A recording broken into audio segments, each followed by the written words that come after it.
నేను అనేది ఒకటే, ఇది ఇది ఉమ్, పార్టీల సమస్య కాదు. ఉమ్. ఇది లోకల్ నాన్ లోకల్ సమస్య. అది లోకల్ కూడా non local. Business business business లో లోకల్ నాన్ లోకల్ సమస్య ఇది. లోకల్ నాన్ పార్టీల లోకల్ మాత్రం. అంతే. ఉమ్, స్థానిక వ్యాపారులు, స్థానికేతర వ్యాపారులు ఉమ్, వాళ్ళ మధ్య కొట్లాడ తప్ప ఇది పార్టీల మధ్య సమస్య కానే కాదు. ఉమ్. వాళ్ళ ఓట్లు తెలంగాణలో 1,500,000 అంట. తెలంగాణ 1,50,000. ఓకే. 1,500,000 ఓట్లు అంట వాళ్ళకి. ఉమ్, 1,500,000 ఓట్లలో ఏముంటుంది పెద్దగా, 20 లక్షలు అయితే పార్టీలన్నీ మార్చొచ్చు, ఉంచొచ్చు, కానీ అది పెద్ద మ్యాటరే కాదు. ఉమ్, వాళ్ళకు ఓట్లు ఉండవు. ఉమ్, ఆ ఓట్లు లేని వాళ్ళ పక్షాన బీజేపీ ఉంటుంది, బండి సంజయ్ ఉంటుడు. ఉమ్, కరీంనగర్ స్థానికంగా వాళ్ళు ఉండేది చాలా తక్కువ, 5,000-6,000 ఓట్లు ఉంటే ఎక్కువ. ఉహు, మిగతా 99-95,000 ఓట్లు స్థానిక ప్రజలే ఉంటాయి. వాళ్ళని కాదని బండి సంజయ్ వాళ్ళకి సపోర్ట్ చేస్తుంటారు. ఇప్పుడు ఎట్లా కరీంనగర్ ప్రజలు దాన్ని స్వీకరిస్తారు? రాయలసీమకైనా అంతే, మాధవులు ఎత్తట్లు అంతే. మేము కూడా రేపు వాళ్ళు పోటీ చేసినప్పుడు ఈ రికార్డులను తీసి బయటపెట్టి వాళ్ళ వ్యతిరేకంగా ప్రచారం చేపిస్తాం. మతాల గురించి ఎందుకు వస్తుంది అంటారు? మరి మతాల ముచ్చడి కూడా వస్తుంది ఇదే ఇప్పుడు దాంట్లో. మేము మాట్లాడుతుంది ప్రజాసంబద్ధంగా మా స్థానిక వ్యాపారులకు ఉమ్, లాభం జరగాలంటే సందాలు తీసుకునే వాళ్ళు ఆ. హిందూ ముస్లిం కొట్లాటగా మారుస్తుంది. మరి ఇట్లాంటి ఉద్యమాలు మరి హిందూ దేవాలయాల మీద దాడులు జరిగినప్పుడు ఎందుకు రాలేదు? అదే విధంగా చూసుకున్నట్లయితే హిందువుల మీద, పూజారుల మీద దాడులు జరిగినాయి. ఇట్లాంటి సందర్భాల్లో ఎందుకు రాలేదు? మరి ఇట్లాంటి ఉద్యమం చేయాలని ఒక ఆలోచన. చూడండి, 1,50,000 అని చెప్తున్నారు, 1,50,000 మంది ఓటర్లు అన్నారు. వాళ్ళకి ఇట్లా చిన్న ఇష్యూ అయితేనే మీరు ఇంత ఉద్యమం చేస్తున్నారు. మరి దేశంలో 80% మంది ఉన్నటువంటి హిందువులకి ఆ దేవాలయాల మీద దాడులు ఇప్పుడు జరగడం. తెలంగాణలో ఉన్న చాలా దేవాలయాలని వాళ్ళు అక్రమంగా ఆక్రమించుకున్నారు వాళ్ళు, ఎవరు? ఈ మార్వాడీస్. ఉమ్, తర్వాత తెలంగాణలో గోవుల అక్రమ మాఫియా చేస్తున్నారు వాళ్ళు. ఉమ్, తెలంగాణలో కోకాయిన్, హెరాయిన్, గంజాయి అమ్మేది వాళ్ళే. ఉమ్, అక్రమ రవాణా ఆయుధం జరిపేది వాళ్ళే. ఉమ్, కల్తీ బిజినెస్ చేసేది వాళ్ళే. ఇన్ని ఆరోపణలు ఉన్నాయి వాళ్ళ మీద. ఉమ్, ఇన్ని రోజులు తెలుసు, ఉమ్. సమయం వచ్చింది బయటపడ్డది. మొన్నటి వరకు అలా అనలే కాబట్టి ఇప్పటి నుంచి అంటాం, తప్పే ఉంది. ఇప్పుడు దేవాలయాలకి మరి ఫండింగ్ ఇస్తాం మేము. మామూలుగా ఇప్పుడు నవరాత్రులు కానీ లేకుండా వినాయకుడిని పెట్టినా కానీ మేము ఖచ్చితంగా అదొక పెద్ద ప్రతి కుట్ర. ప్రతి ఒక్క దాంట్లో కూడా మేము వాళ్ళతో పాటే ఉంటాం, స్థానికులతో పాటు మేము కూడా అదొక కలిసి పెద్ద ఉంటాం. కుట్ర అది. ఎట్లా అంటే ఏ రకం కుట్ర అది కూడా చెప్పండి ఒక మరి. పెద్ద కుట్ర ఏంటంటే, ఉమ్, వాళ్ళు ఆ ప్రాంతంలో ఉన్న ఒక హిందూ దేవాలయం ఉందనుకోండి, ఉమ్, అందులో హిందూ దేవాలయంగా ఉన్న దాంట్లో వీళ్ళు ఫండింగ్ ఇచ్చి ఎంట్రీ అయ్యి సభ్యులుగా అవుతారు. ఉమ్, తర్వాత మొత్తం కమిటీ పోతుంది, వీళ్ళ కమిటీ వస్తుంది ఆడ. అట్లా ఎన్నో దేవాలయాలు ఆక్రమించుకున్నారు, ఎన్నో గోశాలలు ఆక్రమించుకున్నారు. ఉమ్. అంతా వాళ్ళంతా చేసేది అక్రమ వ్యాపారం కదా, అంటే సభ్యులుగా జోరి మరి మొత్తం కూడా. మొత్తం కూడా. ఓకే. మీకు మరి మీరు ఇంత ముందు బీఆర్ఎస్ లో ఉన్నారు, మీకు రాజకీయ పరంగా అవకాశం ఇచ్చింది కేసీఆర్ గారు. మరి బీఆర్ఎస్ పార్టీలో నుంచి ఈ కాంగ్రెస్ లో జొర్రారు. మరి మీరు కూడా మొత్తం ఆక్రమించుకునే ప్రయత్నం ఆక్రమించుకోవడం కాదు, కేసీఆర్ నాకు స్థానం లేకుండా చేసిండు. ఎందుకని? నేను ఓడిపోతే నా మీద గెలిచినాయని టిఆర్ఎస్ పార్టీలో తీసుకొచ్చుకున్నాడు. సో నేను ఉండగా ఎట్లుంటా? ఎవరు? మన సండ్ర వెంకటయ్య గారు. అంతే కదా, కాబట్టి నేను బయటకు వచ్చేస్తాను. అంటే ఇప్పుడు సండ్ర వెంకటవీరయ్య గారు మరి బీఆర్ఎస్ లోకి వస్తే మీకేంది ప్రాబ్లం? నా స్థానంలో వచ్చింది కదా, నా ప్లేస్ లో ఆయన వచ్చినప్పుడు నేను ఎట్లుంటా? ఆయనతో నా మీద గెలిచిన వ్యక్తిని నా ప్లేస్ లో తీసుకొచ్చి నాకు చెప్పకుండా కేసీఆర్ ఆయన తీసుకుంటే నేను ఎందుకు ఒప్పుకుంటా? ఓకే. దానికన్నా ముందు మీకు ఇచ్చినప్పుడు మీరెందుకు? అవును, నాకు ఇచ్చింది కాబట్టి నేను ఉన్న పార్టీలో. అదే నాకు ఇచ్చినప్పుడు నేను ఎట్లుంటా? నేను తెలంగాణ కోసం ఎంత పని చేసినా కేసీఆర్ కన్నా తక్కువ నేను ఏం పని చేయలేదు. ఓకే. మీది ఏ నియోజకవర్గం అన్న? ఇల్లేందు నియోజకవర్గం. మరి సత్తుపల్లిలో ఏం పట్టు ఉందన్న మీకు? మీకు సత్తుపల్లిలో ఏం కేడర్ ఉంది మీకు? అంతే కదా, 88,000 ఓట్లు వచ్చినాయి నాకు. మరి 88,000 ఓట్లు కేసీఆర్ చూసి వేసారంట కదా. మరి మొన్నసారి ఎందుకు సండ్ర వెంకటయ్య తక్కువ వచ్చిన కేసీఆర్ చూసి ఓటీయలేదు? పూర్తి స్థాయిలో ఒక వ్యతిరేకత అనేది మొదలైందని చెప్పేసి, దీనికన్నా కానీ ఇప్పుడు కాంగ్రెస్ వాళ్ళు ఇంకేమన్నా మెరుగు చేస్తారేమో ఒక ఉద్దేశంతో వాళ్ళంతా కూడా వేసారు. దాంట్లో అక్కడ సీనియర్ నాయకులు పొంగులేటి శ్రీనివాసరెడ్డి గారు ఉన్నారు కాబట్టి అంతా నడిచింది. ఇప్పుడు ప్రస్తుతం కూడా చూసుకున్నట్లయితే పొంగులేటి శ్రీనివాసరెడ్డి గారు లేకపోతే మరి మీకు ఎట్లా తదుపరి కార్యాచరణ ఎట్లుంటది? మీ భవిష్యత్తు ఎట్లుంటది ఈ కాంగ్రెస్ లో? కాంగ్రెస్ లో నేను చాలా చిన్నవాడిని. కాంగ్రెస్ లో నాకు మంచి అవకాశం ఏముంటది? మేము మొన్ననే జాయిన్ అయినా, చూద్దాం భవిష్యత్తు ఎట్లుంటది. అంటే ఎట్లుంటది అనుకుంటున్నారన్న? మంచిగానే ఉంటది అంటే చెప్పన్నా. అంటే చెప్పేది కదా, మీకు పొంగులేటి శ్రీనివాసరెడ్డి గారు ఉన్నారన్నారు కదా, అవును, వారి మీదనే నమ్మకం. నాకు ఖచ్చితంగా అవకాశం మంచిదే వస్తుంది.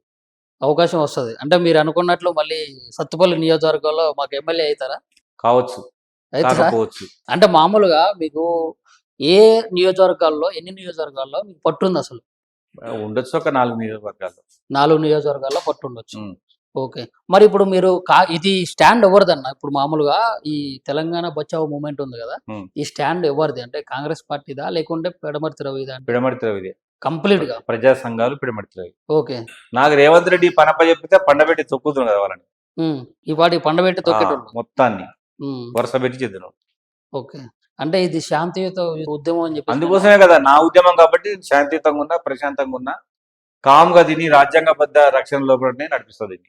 ఓకే. అంటే వాళ్ళు కొట్టినా, వాళ్ళు అవమానించినా, వాళ్ళు తిట్టినా ప్రశాంతంగానే ఉన్నాం మేము. అంటే ఉద్యమం గాని శాంతియుత యుద్ధం అంటారు.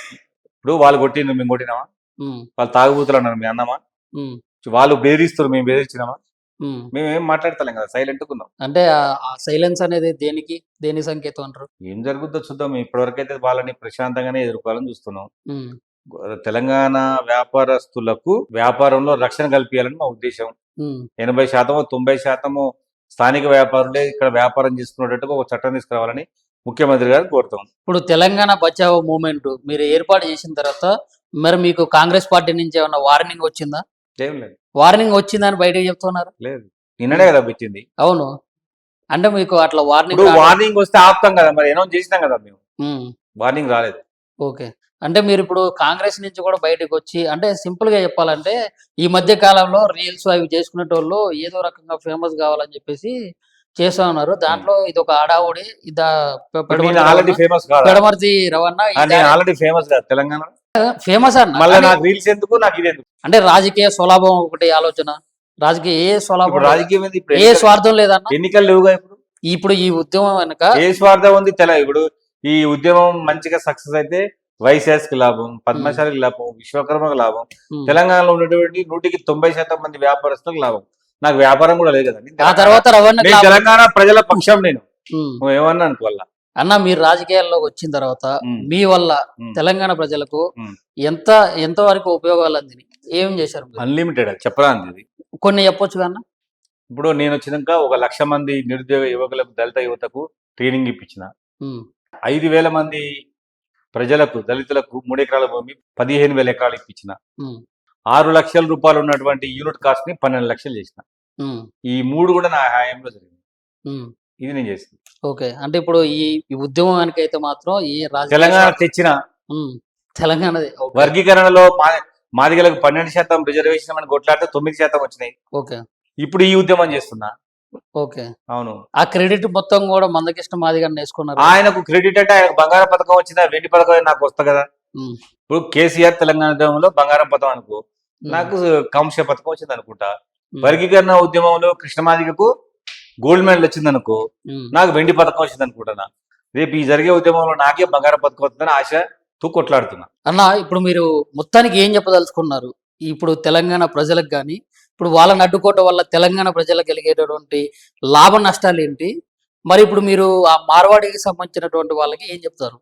నేను మారవాడి సమాజానికి విజ్ఞప్తి చేసేది ఒకటే. హ్మ్. విజ్ఞప్తి లేకపోతే హెచ్చరిక వాళ్ళకి. ఓకే. ఒకటి, కొత్తగా నూతనంగా కొత్త షాప్ పెట్టొద్దు. అది బంగారం షాప్ కావచ్చు, బట్టల షాప్ కావచ్చు, కిరాణా దుకాణం కావచ్చు పెట్టొద్దు. పెడితే మాత్రం ఖచ్చితంగా దాని పర్యవసానం మీరు చూస్తారు. ఇది ఓకే. చాలా సీరియస్ వార్నింగ్ మీకు ఇది. 2, పాత షాపులలో నకిలీ, డూప్లికేట్ ఉండొద్దు. జీఎస్టీ కట్టాలి, మాకు రసీదు ఇవ్వాలి. 3, ఖచ్చితంగా మా వాళ్ళకి ఆడ ఉద్యోగాలు ఇవ్వాలి. ఓకే. దయచేసి మీ విస్తరణ కాంక్షను ఆపుకోండి. హ్మ్. మా ప్రాంతంలో మా వాళ్ళని బతకనియండి. హ్మ్. 100కి 98 వ్యాపారాలలో మీరే ఉన్నారు. ఇక ఆధిపత్యాన్ని ఆపండి. మా సమస్యల్లా 100-200 వచ్చేటువంటి వ్యాపారాల గురించి కాదు. ఈ మధ్య కాలంలో 10-20 నుంచి వచ్చిన వాళ్ళతోటే మా సమస్య. హ్మ్. ఆధార్ కార్డు, రేషన్ కార్డు లేని పక్షాన బీజేపీ పార్టీ ఉంటా ఉంది. హ్మ్. అది వచ్చే ఎన్నికల్లో బీజేపీ పార్టీకి ఆ ప్రభావం ఎంత ఉందో తెలుస్తుంది. హ్మ్.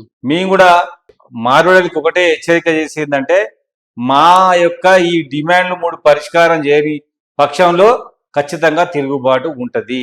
హ్మ్. ఇదే మా వార్నింగ్ మీకు. హ్మ్. అదేవిధంగా సికింద్రాబాద్లో కొట్టిన దానికి, హ్మ్. మా పైన తాగుబోతులను ముద్రేసిన దానికి, హ్మ్. ఉద్యమ నాయకుల మీద హెచ్చరికలు చేసిన దానికి ఖచ్చితంగా క్షమాపణ చెప్పాలి.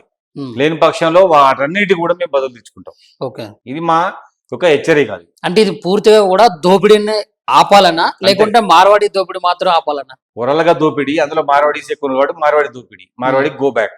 ఓకే, ఇప్పుడు తెలంగాణ కార్పొరేట్లు కనుక దోపిడీ మొదలు పెడితే దాన్ని మీరు సమర్థిస్తారా? లేదు, ఇది ఇప్పుడు స్టార్ట్ అయింది కదా. ఉమ్. ఇది వ్యాపారస్తులకు మాటలకు వ్యతిరేకంగా కూడా భవిష్యత్తులో మా ఉద్యమం ఉంటది. ఇప్పుడు ఫైనల్ గా అయితే మీ డిమాండ్స్ అయితే కంపల్సరీ ఇవ్వండి. మా డిమాండ్లు నెరవేర్చాలి, తెలంగాణ ప్రజలతోని శాంతిగా జీవనం కొనసాగించాలి. ఓకే అన్న, thank you so much. Thank you for your valuable time and valuable words.